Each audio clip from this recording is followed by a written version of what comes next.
इसी बीच एक और बड़ी खबर आपको बताएंगे महाराष्ट्र से, जहां पर शरद पवार और बालासाहेब थारोट की बैठक हो चुकी है खत्म। सीट बंटवारे को लेकर करीब 2.5 घंटे तक मंथन चला है। सीट बंटवारे पर लंबी चर्चा हुई है। बालासाहेब थोराट ने कहा है थोड़ी ही देर में उद्धव ठाकरे से भी मुलाकात होगी, ये उनकी तरफ से कहा गया है। तो क्योंकि कुछ ऐसी सीटें हैं जहां पर लगातार पेच फंसा हुआ, कहीं ना कहीं उन पेच को सुलझाने की कोशिश की जा रही है। करीब 2.5 घंटे तक ये बैठक चली है।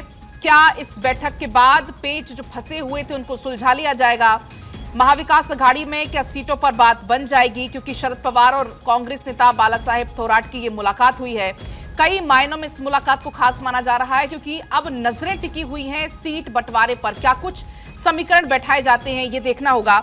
आपको बता दें कि आज सुबह सुबह ही ये मुलाकात हुई और करीब 2.5 घंटे तक ये मुलाकात चली है। इसके बाद उद्धव ठाकरे से भी मुलाकात होगी। लेकिन ऐसे में सवाल ये है, क्या इन दलों में सीटों की बात बन जाएगी? क्योंकि लगातार महाविकास अघाड़ी में सीटों को लेकर खींचतान मची हुई है। हालांकि गठबंधन के नेताओं का कहना यह है कि बात लगभग बन गई है धरातल पर, लेकिन कुछ और ही तस्वीरें सामने आ रही हैं।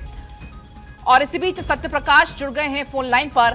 सत्यप्रकाश, 2.5 घंटे तक लंबा मंथन चला है, तो क्या सीटों पर बात बन गई है? क्या बन जाएगी? शरद पवार से मुलाकात हुई है क्योंकि बालासाहेब थोराट की बंटवारे को लेकर अभी तो सिर्फ शरद पवार के साथ जो है कांग्रेस की बैठक हुई है। अब जो है महाविकास अघाड़ी की बैठक होने जा रही है। 1 बजे का समय मुकर्रर किया गया है। 1 बजे जो है महाविकास अघाड़ी मातोश्री पर आएगी और वहां पर बैठक होगी। उसके बाद सीट शेयरिंग का फार्मूला तय किया जाएगा। हालांकि 2.5 घंटे की बैठक जो है बालासाहेब थोराट और शरद पवार के बीच हुई है, लेकिन जिस तरह की अटकलें लगाई जा रही थी कि क्योंकि शिवसेना नाराज चल रही है, वही शिवसेना की वजह से कांग्रेस जो अपनी नाराजगी व्यक्त कर रही है, शिवसेना की तरफ के कांग्रेस की तरफ जो है बड़ा आरोप भी लगाया गया है कि कांग्रेस उन सीटों की मांग कर रही है जिन सीटों पर जो है शिवसेना जीत सकती है या शिवसेना का गढ़ माना जाता है, उसको निपटाने की कोशिश की जा रही है। यही वजह है कि कांग्रेस की तरफ से कल कहा गया था कि करीब 63 सीटों पर हमारी बात बन गई है। कुछ ऐसी सीटें हैं जिस पर अभी चर्चा होना बाकी है, यानी कि जो मतभेद है उसे कैसे दूर किया जाए, इसके बिचौलिए के लिए जो है शरद पवार को बीच में लाया गया है। हालांकि नाना पटोले जिस तरह से संजय राउत के साथ लगातार कई बैठकें की है, लेकिन नाना पटोले और संजय राउत के बीच जो झड़प हुई है उसके बाद जो है कहीं न कहीं अभी माना जा रहा है कि आज की जो बैठक होगी वो बेहद अहम होगी। और आज जो है मुंबई में सिर्फ शेयरिंग का फार्मूला तय कर लिया जाएगा।